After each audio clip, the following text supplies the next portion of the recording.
everyone, Chivos here, bringing you another Hyundai A-League fixture preview for the Week 10 fixtures. And the first game of the weekend sees Adelaide United take on Sydney FC. Adelaide United managed to pick up their first win of the season last weekend against Perth Glory, while Sydney FC managed to pick up a win to end their bad run of form. Adelaide United welcome Warland, Goodwin and Babelge to the first team squad, while Bruce Camus is out with a hamstring injury. Sydney FC welcome Anderson, Normuth and O'Neill to the first team squad, while captain Alex Brosk is suffering with a hamstring injury and will be rested for the next fixture. Although Adelaide managed to pick up their first win last weekend, it was only against Perth Glory. I think that they will struggle against Sydney FC, but without Alex Brosk, Sydney FC will be slightly less of a force. So I do think Sydney FC is going to win this result, but I do think Adelaide are going to have a fighting hope. I do think it's going to end in a 2-1 win for Sydney FC. The second game of the weekend sees Brisbane Roar take on Wellington Phoenix. Brisbane Roar lost to top of the table Western Sydney Wanderers last week, while Wellington Phoenix managed to pick up a surprise win against Melbourne Victory last weekend. Brisbane welcome Solorzano and Hervis to the squad, while there are no apparent outs, so that's good news for them. And Wellington welcome Gully and Redenton to the first team squad, while Vince Leah is out for the fixture due to muscle injury. The second time he will have missed a game so far this season. It's very, very unfortunate for him. But I can see this being a well-fought match. But I do think Brisbane Roar are going to pick up the win. And I do think it's purely because Wellington aren't playing at home. Wellington are very good at home, not so good away. I do think Brisbane are going to win 1-0. The third game of the weekend sees a top of the table clash between Western Sydney Wanderers and my team Melbourne Victory. So Western Sydney Wanderers are in great form. They've won their last 6 fixtures in a row, while Melbourne Victory had a surprising loss last weekend against Wellington Phoenix. Western Sydney Wanderers welcome Pierre Vicari and Asprotomatus. Asprotomatus. Yeah, I give up. I don't know his name.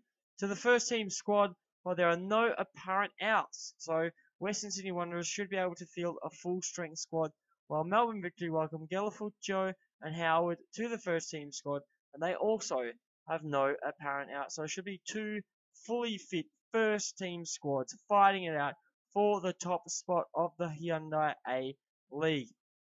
I do think this result could go either way, as both teams do have good squad depth. Obviously, I want to see Melbourne Victory win.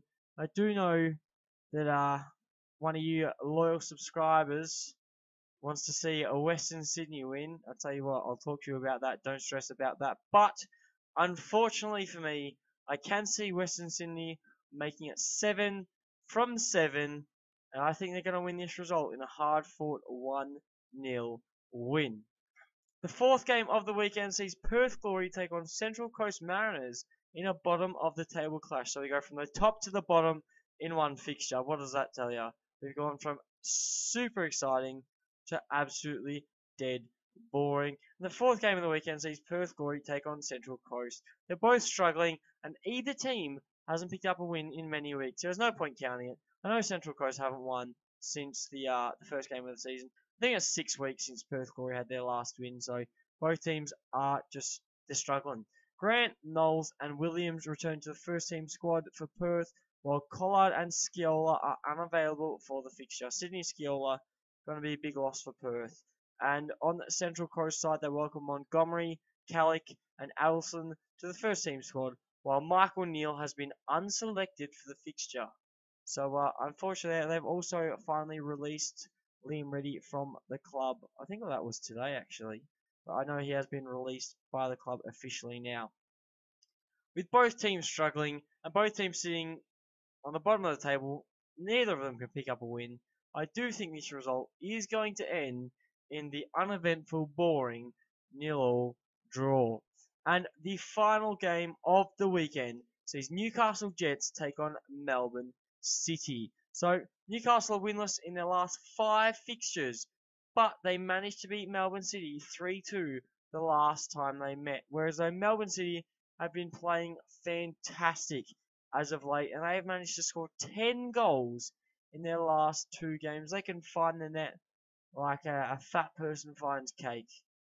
You know, it's that easy. It is that easy. Newcastle welcome the returns of Bogard and Leonardo from injuries, while they have no apparent outs to the squad. Whereas Melbourne City welcome the return of Robbie Corrin from his long-term injury.